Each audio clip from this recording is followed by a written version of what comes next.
Hello everyone, welcome to KK creative vlogs. అందరు ఎలా ఉన్నారు? నేనైతే చాలా బాగున్నాను.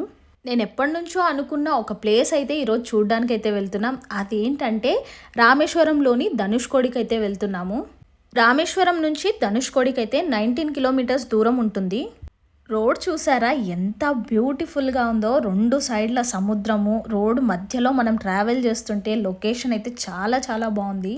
వైట్ శాండ్ బీచ్లో వాటర్ అయితే చాలా క్లియర్గా కనిపిస్తున్నాయి. అసలు చూడ్డానికి అయితే ఫారెన్ బీచ్ లాగా ఉంది.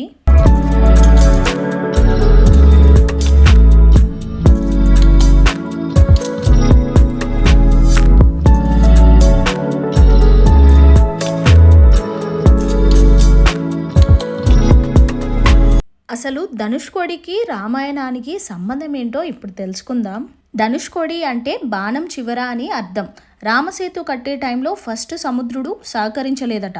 అప్పుడు రాముడు ఈ ప్లేస్ నుంచి బాణం సంధించడంతో రామసేతు నిర్మించడానికి వీలుగా సముద్రం సహకరించిందట. అందుకే ఈ ప్లేస్కి ధనుష్కోడి అనే పేరు వచ్చింది. అంతేకాదు, రావణుడితో యుద్ధానంతరం సీతమ్మ తల్లిని తీసుకొని తిరిగి భారతదేశంలోకి అడుగుపెట్టిన ప్లేస్ కూడా ఇదే.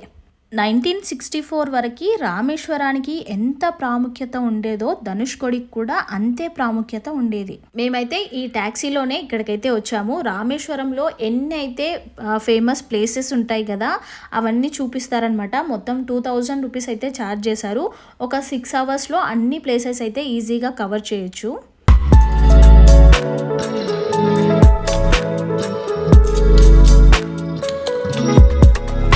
క్లైమేట్ అయితే చాలా చల్లగా ఉంది. గాలి అయితే అసలు ఎలా వస్తుందంటే ఎక్కడ కొట్టుకోపోతామో ఆ గాలిలో అనిపించింది. ఇంకా వర్షం కూడా పడేలాగుంది, కానీ లక్కీగా మేము ఉన్నంతసేపు వర్షం అయితే పడలేదు. మనుషులే గాలికి కొట్టుకుపోయేలాగా ఉన్నారంటే ఈ కాకిని చూసారా పాపం, అదేమో ఒక సైడ్కి ఎగరాలనుకుంటే గాలి వల్ల ఇంకో సైడ్కి ఎగురుతుంది.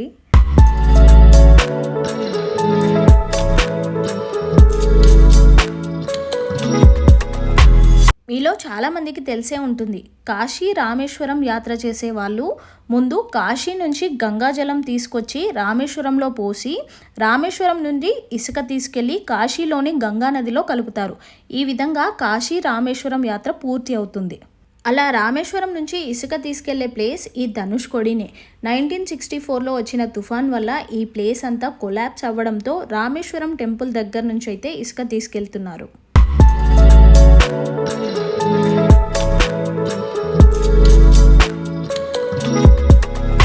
ఫొటోస్ దిగుదామని ఎంత ఆశగా అనుకుంటే అసలు అక్కడికి వెళ్ళిన తర్వాత ఇంకొకటి అయింది. ఆ గాలి చూసారా ఎలా వస్తుందో, ఒక్క ఫోటో కూడా సరిగా రాలేదు. మా చిన్నోడికి ఎక్కడ మట్టి కనిపించినా సరే ఇంకా దాంట్లో కాలు పెట్టేసి అలా మూసేసుకుంటాడు. మేము రామేశ్వరానికి రాగానే నైట్ అయితే ఫుల్గా వర్షం పడింది. అసలు ఈ ప్లేసెస్ అన్నీ చూస్తామో లేదో అనుకున్నాము. లక్కీగా ఆ రోజు అయితే వర్షం అయితే పడలేదు. ఒకవేళ వర్షం పడింటే అసలు ఇక్కడ వరకు వచ్చే వాళ్ళమే కాదు. ఒకవేళ వర్షం పడిందనుకోండి రోడ్లన్నీ క్లోజ్ చేసేస్తారంట. ఇంకా ట్యాక్సీ వాళ్ళు కూడా రావడానికి ఉండదు. సముద్రం మధ్యలో అలలు చూసారా ఎంత స్పీడ్గా వస్తున్నాయో. ఇక్కడ కోతిని చూసారా, ఎక్కడి నుంచి వచ్చిందో తెలియదు, కానీ అదైతే వాటర్లో ఎక్కడ పడుతుందో అనుకున్నాం. కానీ మంచిగా వెళ్ళి ఆ లాస్ట్లో కూర్చొని ఏదో తింటుంది. ఆ కోతి తినడం చూసి మా చిన్నగాడేమో నాకేమైనా తినడానికి ఇప్పియండి అంటే అక్కడ పక్కనే ఐస్ క్రీమ్ బండి అయితే కనిపించింది. ఐస్ క్రీమ్ ఇప్పి అంటే చల్లగా ఉంది వద్దు అన్నా కూడా ఏం కాదు నాకు కావాలి అంటే సరే అని ఇంకా ఐస్ క్రీమ్ అయితే ఇప్పించాము. అంత చలిలో కూడా ఐస్ క్రీమ్ తింటూ బాగా ఎంజాయ్ చేశారు.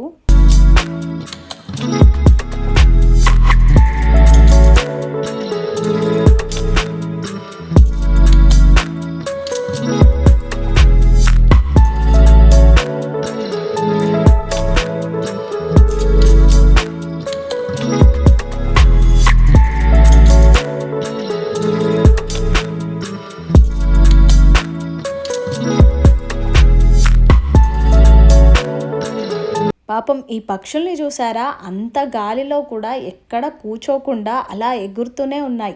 మన లైఫ్లో కూడా ఎన్నో కష్టాలు వస్తాయి. అవన్నీ ఎదుర్కొంటూ మనం ముందుకు వెళ్తేనే మనం అనుకున్న గోల్ని అయితే రీచ్ అవుతాం కదా.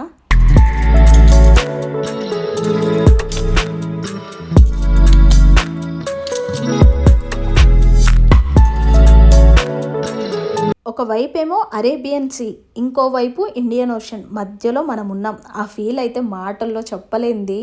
ఈ జర్నీ అయితే మన లైఫ్ టైం మెమొరీగా ఉండిపోతుంది. ఇలా కొంచెం ముందుకు రాగానే ఇండియా లాస్ట్ ల్యాండ్కి అయితే వచ్చేస్తాము. ఇప్పుడు చూస్తున్నారు కదా, అదే ఇక్కడ నుండి శ్రీలంకకి ఓన్లీ 29 కిలోమీటర్స్ ఉంటుంది. ఈ లాస్ట్ ల్యాండ్ దగ్గరికి రాగానే అక్కడైతే ఒక గోడ అయితే ఉందన్నమాట. ఇంకా అది దాటి కొంచెం ముందుకు రాగానే ఈ ఓషన్ అయితే కనిపిస్తుంది మనకి. అక్కడ కూర్చున్నప్పుడైతే నాకు కొంచెం భయం వేసింది. అది కూడా పిల్లల్ని పట్టుకొని కూర్చున్నాను కదా, ఎక్కడ పెద్ద వేవ్ వస్తే ఎక్కడ దానిలో కింద పడిపోతామో అని భయంగానే ఉంది. అయినా కూడా మనం ఇలాంటి ప్లేసెస్కి వచ్చి ఫోటో దిగపోతే ఎట్లుంటుంది, ఇంకా తప్పదు కొన్నిసార్లు అని ఇంకా ఫోటో అయితే తొందరగా దిగేసి అక్కడ నుంచి అయితే లేసాము. అక్కడ వచ్చే గాలికి మా చిన్నోడిని స్మైలీ నాన్న అని అంటే కళ్ళు మూస్తున్నాడు, ఇంకేదేదో చేస్తున్నాడు. ఫోటో మాత్రం అస్సలు సరిగా రాలేదు.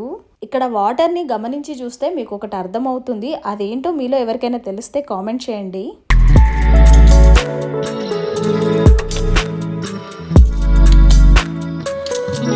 సముద్రంలో దొరికే చాలా రకాల గవ్వలు, క్రిస్టల్స్, ఇంకా స్టోన్స్ అయితే ఇక్కడ అమ్ముతున్నారు. ప్రైస్ కూడా చాలా రీజనబుల్ ఉంది. రకరకాల పూసల దండలు, ఇంకా హ్యాండ్కి వేసుకోవడానికి బ్యాండ్స్, అవన్నీ చాలానే ఉన్నాయి. ఇక్కడ శంఖాలు చూసారా ఎంత బాగున్నాయో, చాలా రకాలైతే ఉన్నాయి. కొన్ని ప్లెయిన్గా, ఇంకా కొన్ని డిజైన్లో, ఎన్ని ఉన్నాయో అసలు. దానిలతోని కూడా డిజైన్ చేసి అమ్ముతున్నారు.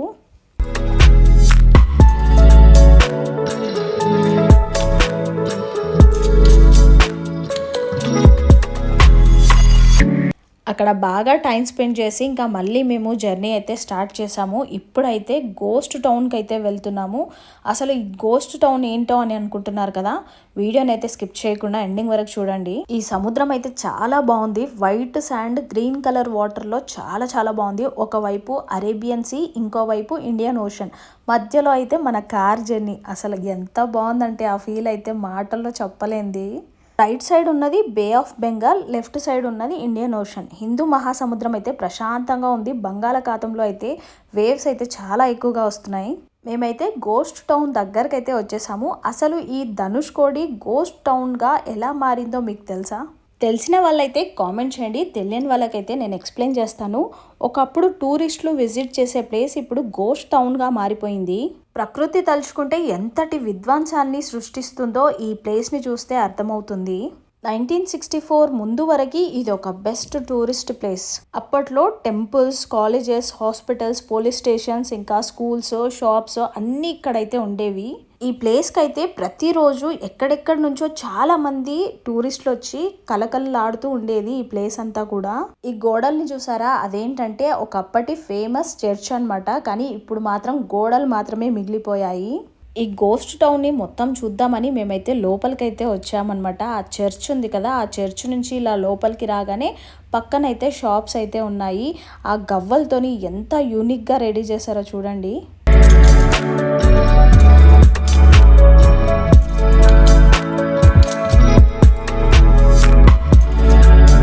మనం అలా ముందుకు వెళ్తూ ఉంటే పక్కన అయితే అన్ని ఇలా షాప్స్ అయితే ఉన్నాయి. ఇంకా డెడ్ ఎండ్కి వెళ్ళేసరికి అక్కడైతే మళ్ళీ మనకు సముద్రం అయితే కనిపిస్తుంది.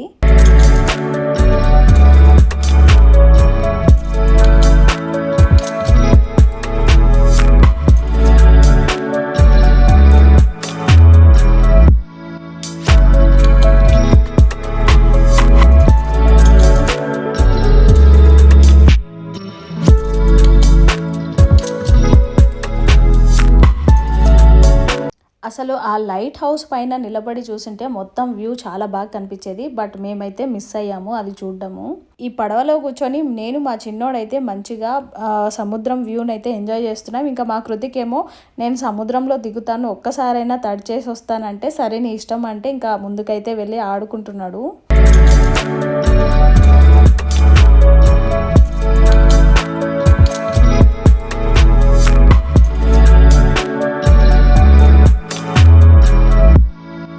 అసలు ఈ ధనుష్కోడి గోస్ట్ సిటీగా ఎలా మారిందంటే 1964 డిసెంబర్ 17న బంగాళాఖాతంలో ఏర్పడిన అల్పపీడనం డిసెంబర్ 19 నాటికి తుఫాన్గా మారింది.